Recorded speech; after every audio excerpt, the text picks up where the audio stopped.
Łudzinika. Normally, but if you start to do it too much, people just get punished for it. You get punished for it, yeah. The guy plays safe, he blocks it, and he's like, okay, well, now what are you going to do? Well, also, Deer is playing very well right now. That's something else to keep in mind. Deer is, I mean, the guy was always good. He was the only other Royal Roader along with Life in a GSL. But this iteration of StarCraft 2 here in Legacy of the Void, he's looking just phenomenally strong. Yeah, this guy, hello from Vladivostok. I definitely butchered that. No, I think you might have gotten that. I was actually like, man, look at you.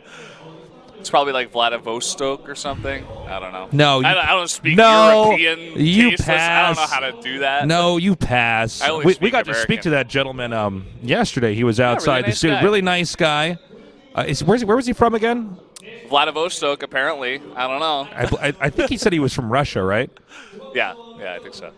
We get people from all over the world coming down here at the Nexon Arena. Don't hesitate to talk to us. We're pretty nice. If you want to ask us questions, talk about life, talk about casting, Korea, where we're from, it doesn't matter. You can ask us any question. It's free to get in here. Our favorite superheroes, you know. Yeah.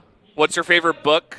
What do you do before you go to sleep at night? Well, maybe like you guys don't want to know what I do before I go to sleep. You gotta cap it off somewhere, if I'm anything like our demographic, you don't want to know.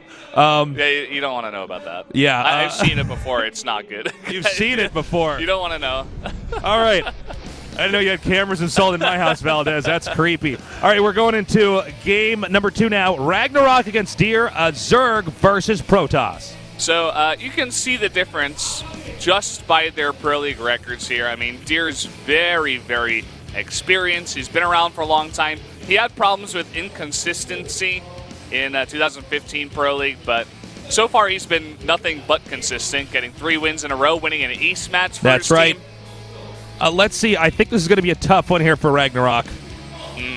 Yeah, I would agree with you. I don't think anyone even voted for RagnaroK, which is kind of sad. You know, very likable guy, but unfortunately, when you're going up against someone who's on a hot streak like this, you don't want to vote against someone. Then again, we did have that upset there where Biel did dominate. I mean, we might see something like that here now. I'm not sure, but yeah, Deer is definitely like an MVP player here from Samsung Galaxy. Yeah, he's like the ace player now for their team. So coming out here in the second match, wanted to make sure that they didn't get 3-0'd without Deer playing. And if it does go to an ace match, I have no questions that he's coming out in the ace match. Yeah, I agree 100%. I think you got to bring him out if we do get that far. And as you can see across the board, the casters have voted Deer. Can RagnaroK prove the world wrong, though? Upsets do happen. That's why we constantly have new people coming out on top here in StarCraft 2. Legacy of the Void is no different. Our map is going to be Orbital Shipyard. Remember, guys, it's just a best of 1 between these guys. Anything can happen. Anything could happen right now. We just had Biel take out Solar, known as one of the best Zergs in the world currently. So could RagnaroK do it against one of the best current Protosses? Could happen, Tasteless. It might be opposite day here, Valdez. I might start wearing shoes on my hands. And we actually had the game crash, so we're going to have to reload that up. And, yeah, we'll be hopping into this shortly, guys. Yeah, shouldn't be more than a couple minutes at most. Boys and grills out there, thank you so much for joining us. It is so good to be here with you, casting some Pro League, one of the greatest and most important esports tournaments of all time. I believe it is now 11. Wait, how old did I say? We asked this last time, and I forgot. 11 years, I think. 11 years old. Officially 11 years old. But it's in its golden year now. Oh, yeah. With Tasteless and Valdez. That's right where Pro League hits puberty, guys, in case you're wondering. 11 years old. It makes a lot of sense, Tasteless, to me. Yeah, it certainly does. Yeah, that's right when, that's right when Pro League's voice gets a little bit deeper. Just like Lucira, right, from yesterday. That's right. One day he walks in, he's like, hey, guys. Hey, guys, I'm back. The next day he's like, I'm Lucira. In a world where Zerg is the best race. So I'm quitting pro gaming. I already have my voice acting career all lined up for me. That's right. Now that I hit puberty. I'm all set, guys. For you, it's puberty. For puberty. All right, guys. We are going to go into game number 2. Deer against RagnaroK on the map, Orbital Shipyard. I'm Tasteless. With me is Valdez, and this is Pro League 2016.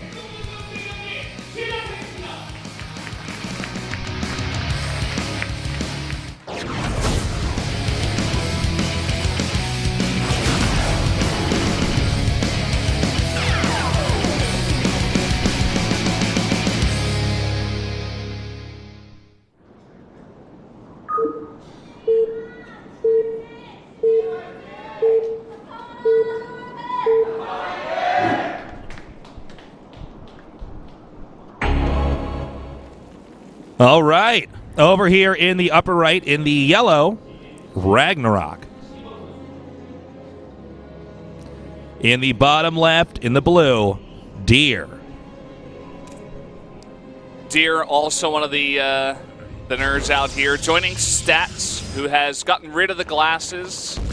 He's done up his hair a little bit, trying to up his looks, get his confidence all, right where it should be for a pro gamer. Some people look better with glasses on. Some people, yes. Would you judge me if I became one of those guys that wore the glasses with no lenses? Fashion glasses, yeah, tasteless. I think I would. With his beard. A little bit, yeah. And then I get like a nose ring right in the middle of my nose. I just completely change my appearance. A lip ring too. I used to have a lip ring. Did you know that? No, I didn't know that. Yeah, it was on the left side of my mouth. I still got the scar there. Oh wow, yeah. I see it. Yeah, Tasteless was a bad dude back in the day, guys. Yeah, dude. You were what were you doing? What was I doing? You were skateboarding. I was skateboarding. Yeah. I was all the cliches of a cool teenager. I was, although I wasn't. Artosis used to skate too. Did you know that? Did he really? He did inline skating. He was actually pretty good. Okay, now how many casters have skated? What did you skate? No, Doa. Doa is also a skateboarder. Oh no, and doesn't that just not seem to make sense when you initially you wouldn't guess he was a skateboarder? No, yeah, but he did, which is did really, Wolf skate? I doubt Wolf did anything. Wolf doesn't strike me as a skateboarder. Wolf doesn't strike me as a guy who even had a big wheel as a kid, but I would. I don't know. I can't even imagine it. Yeah. So no. I think we got about 1/3 of the casters in Korea had skated. Now I sucked. I was a total Dylan Todd. Okay. I just used it to get around my college campus. You used to do a bunch of ollies. Did you know how to do an ollie? Or Yeah. Just like, yeah. I wasn't that bad. I was. Could ollie. I could tic tac. I could. I don't know. A couple of those little things. Yeah. I did land a kickflip once, and then Then eventually I got good internet in my house in college, and I just went straight to Starcraft. So, yeah, and then you never left your house again. No, I didn't. And here you are. Vitamin D is a myth as far as I'm concerned. I did not get out of my house very much. They got tablets for that, man. That's right. You don't need to. That's right. You don't need to go Take outside. that, nature. We beat you again. Yeah. Cybernetics Core is about to finish here. So let's see what the tech is. I'm assuming it's going to be a Stargate. Yeah. Most likely that is the standard so far, but we do have a Stalker coming out first. Usually you do see an Adept. Definitely helps out with the scouting information, getting across the map a bit faster. I don't think RagnaroK's going to expect this, and he's probably going to lose that Overlord.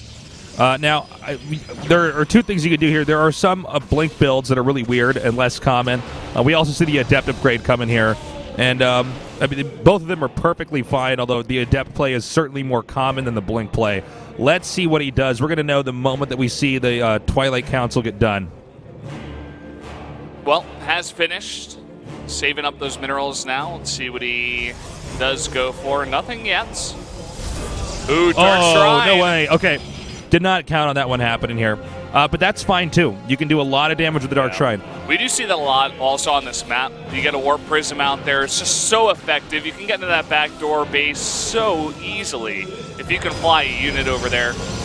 And this Overlord may see that robotics, which will give him a bit more information here. Okay, he drove that back. He didn't actually get a glimpse of it even making, I believe. So the Overlord does go down. Small victory there for Deer. Could be a big victory later on. The other Overlord right now going to get spotted. He did see the robotics, but I'm not sure if he saw anything making or whatever. Got to be careful. He needs to get rid of this Overlord for sure because he doesn't want to fly the Warp Prism past this. Yeah. Oh, that was close. Too bad. A couple more hits would have done it. So right now, RagnaroK at home just droning up. He is getting that lair. Definitely going to help. He needs those Overseers out here. Got to be careful when this comes out. You do not want to let this get spotted. Now, he saw the additional gateways. He may think this is an Adept all-in. Even though he only sees the Adept and the Soccer there at the entrance, the truth is that, you know, even if it was an Adept all-in, the rest of the Adepts would have been hidden somewhere inside the base. So he can't be too sure. Yeah, well, we do have that third Nexus coming down here, too. This is kind of becoming the standard, actually. It's either you go Stargate, make a bunch of Phoenixes, and control the map like that and get your third base out, but that can be a little bit more scary compared to getting out 4 gateways and a third base with a Dark Shrine. And the Dark Shrine is kind of like, if they're not prepared, you can do crazy amounts of damage. Look at this, there's no Spore. There's nothing here. Okay, so he's going right on top of this. Oh, wait, the Spore! He needs to get the Spore right away! And he will, and not lose a single DT in the process. Oh, wow, I didn't actually even see that Spore making. No, I didn't see it at but there was enough DTs there to immediately kill it. Now the Overseer is done over here, so he's going to have to pick these up. Actually, you got to be careful because when you have 4 DTs, you can actually pick a pretty scary fight. 2 more DTs warping in. Note the micro here, how he's picking him up and pulling him back. It looks like he might be able to get this hatchery, and yes, he will. Man, this is disgusting. We got to surround now, but the Warp Prism is still around. There's nothing to attack the Warp Prism. He can just fly away. And immediately the third base goes down. Back at home, he's got his own third Nexus. And what is RagnaroK going to do now, Tasteless? He's so good at the game. Nicely done. Coming around now. Actually, yeah. Like he's not done he could yet. actually drop right on that if he wants.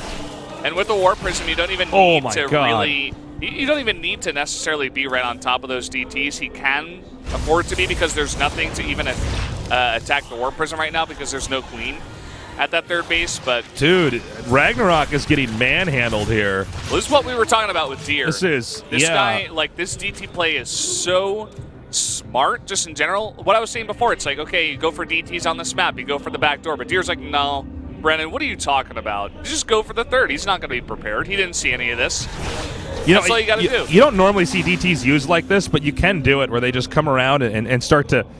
Almost like they're disruptors or something. You just kind of drop them and just start to do damage. I think from here we just see the blink follow-up, and this is not even like an all-in. This is just like, you know, to finish this all off. Tasteless. Yeah, man. Now guys, there are close your eyes. You don't want to watch this. Blink is done. This is going to be brutal. He has mutas coming up here, which are not going to do anything against Stalker, Archon specifically.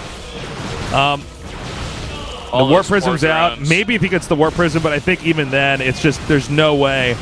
And there's another mass warp in. I believe we're going to be seeing GG momentarily here. Well, you got the blinks coming out, trying to focus down an Archon. The Archon may not even die. And there are units coming down the ramp, but that's not nearly enough here. Muta's coming out looking really puny. And that should be it, Tasteless. Yeah, that should be the game right here as the hatch does go down. RagnaroK digesting his loss as it is done. GG, Deer wins game number 2. Wow.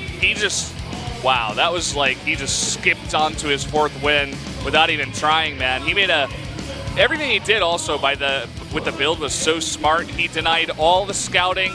Only getting a small glimpse of the Robo, but he couldn't. RagnaroK couldn't have drawn the conclusion that he was going for a DT drop from just that, or at least he wasn't prepared in time.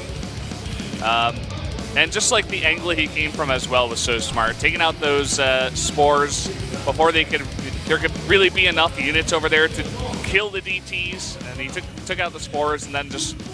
Even took out the third hatchery. You know, Valdez, it really does go to show you just how strong 4 DTs are alone. I mean, I think a lot of times people assume much damage. If the DT gets seen, that it's going to die. But when you have 4 together, tactically, you can actually win a lot of fights just as it is, especially if you can do a little bit of damage right before the detection does come in. So Deer, I mean, completely manhandling RagnaroK in that game. That was brutal. Hero goes in the booth, he whispers in RagnaroK's ear, he's like, you just got Protoss, buddy. Nothing you could do. Yeah, man, you just got invisible, dude. Take that. Those are Dark Templars, man. They have capes, but you just have to believe me on that one because you can't see them till you're dead. RagnaroK thinks he's going crazy. He couldn't see it, but he lost anyway. He starts to develop depression. It gets really sad in here. Yeah, man. I would be really sad after losing that one to Deer. I don't know. Well, that was a Just pretty in that brutal matter, game. you know? I mean, just he gets a second base taken out. Protoss gets enough stalkers, moves in with the Archons. We're going to take a few minutes off here. When we come back, we continue CJ against Samsung here in Pro League 2016.